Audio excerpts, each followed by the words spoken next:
জেলায় জেলায় সংকট সমস্যা, তা থেকে উত্তরণের চ্যালেঞ্জ আর সম্ভাবনার কথা তুলে ধরতে চলছে ডিবিসি এক্সপ্রেস। বিশেষ এই আয়োজনে মতামত থাকছে তৃণমূল থেকে শুরু করে নীতি নির্ধারকদের। ডিবিসি এক্সপ্রেস আজ সারাদিন আছে হবিগঞ্জ জেলায়। সিএসআরএম ডিবিসি এক্সপ্রেসে আমরা এই মুহূর্তে আছি হবিগঞ্জ জেলার মাধবপুর উপজেলায়, যেটাকে সিলেট জেলার প্রবেশদ্বার বলা হয়, সিলেট বিভাগের প্রবেশদ্বার। ঠিক এই মুহূর্তে আমরা পেয়ে গেছি এখানকার কিছু শিক্ষার্থী যারা বৈষম্য বিরোধী আন্দোলনের সাথে কাজ করছে। তারা সমাজ রাজনীতি নিয়ে তাদের চিন্তা ভাবনা কি সেটা জানতে চাইবো। তো আপনারা সবাই শিক্ষার্থী, আমরা দেখছি বৈষম্য বিরোধী আন্দোলনের সাথে কাজ করছেন, আপনাকে স্বাগত জানাচ্ছি। তো আমরা যে আপনারা শিক্ষার্থী, আপনাদের রাজনৈতিক ভবিষ্যৎ বা আপনাদের আদর্শটা কি জানতে পারি একটু? আমরা যারা বৈষম্যের বিরুদ্ধে লড়েছি তারা জানিয়ে লড়াই শুধু নিজেদের জন্য নয়, পরের প্রজন্মের জন্য। আমাদের সংগঠন থেকে বৈষম্য বিরোধী ছাত্র আন্দোলন থেকে আলহামদুলিল্লাহ আমরা কোনো বিশৃঙ্খলা সৃষ্টি করিনি। আপনি দেখবেন বিভিন্ন রাজনৈতিক দলের মধ্যে কাদা ছেঁড়াছিড়ি বা এরকম একটা অবস্থা হচ্ছে, কিন্তু আমরা এখনো কোনো সমস্যার সম্মুখীন হয়নি বা আমরা আশাবাদী যে এরকম কিছু হবে না ইনশাল্লাহ। মানে বৈষম্য বিরোধী আন্দোলন করেছেন নিজেদের জন্য নয়, সমাজ দেশ গঠন, কিভাবে একটা সুন্দর দেশ গঠন করা যায়। তো আপনার কাছে জানতে চাইবো, এখন দেশে একটা রাজনৈতিক অস্থিরতা চলছে, বিশেষ করে সব রাজনৈতিক দলের মধ্যে। তো আপনারা বৈষম্য বিরোধী আন্দোলন, তারা এই রাজনৈতিক দলের সাথে সমন্বয় করে কিভাবে কাজ করছেন?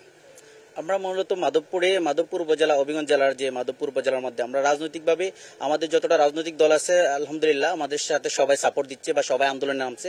আমরা রাজপথে নেমেছি প্রায় 20,000 মানুষ মাধবপুর উপজেলায়। আমরা যারা এখন কাজ করতেছি বৈষম্য বিরোধী ছাত্র আন্দোলনের মধ্যে আমরা যারা আছি, আমরা কাজ করতেছি বিএনপি, জামাত বা আরো বিভিন্ন সংগঠন যারা আছে, বিভিন্ন ইসলামী দল, তারা সবাই আমাদেরকে হেল্প করছে। আমরা একটা সুন্দর বাংলাদেশ চাচ্ছি। এর মাধ্যমে আমরা মাধবপুরটা মোটামুটি আলহামদুলিল্লাহ গুছিয়ে নিয়েছি। আমরা বিভিন্ন শিক্ষা প্রতিষ্ঠানে, বিভিন্ন কলেজ, বিভিন্ন মাদ্রাসায় আমরা কাজ করতেছি। আমাদের সাথে সবাই সমৃদ্ধ, আমাদের মধ্যে আমরা সবাই সাপোর্ট দিচ্ছি ইনশাল্লাহ। বৈষম্য বিরোধের জন্য আপনারা আন্দোলন করেছেন, একটা নতুন বাংলাদেশ এখন তৈরি হচ্ছে। তো সেই বৈষম্য কি আসলে বিলুপ হয়েছে? না, আসলে বৈষম্য বিরোধী ছাত্র আন্দোলন এটা অরাজনৈতিক প্ল্যাটফর্ম। এখানে সর্বস্তরের ছাত্র জনতা এখানে কাজ করবে দেশের জন্য, সুন্দর বাংলাদেশ বিনির্মাণের জন্য। আপনি চেয়ে দেখেন বাংলাদেশের প্রেক্ষাপটে 1952 থেকে দেখেন, ভাষা আন্দোলন থেকে শুরু করে দেখেন, আপনার 71-এ দেখেন, তারপর আপনার 90-এ দেখেন, 24-এ দেখেন, সর্ব অবস্থায় ছাত্ররা রক্ত দিয়েই যাচ্ছে। কিন্তু 24-এ এসে আমরা সেটা পরিবর্তন করতে চাচ্ছি।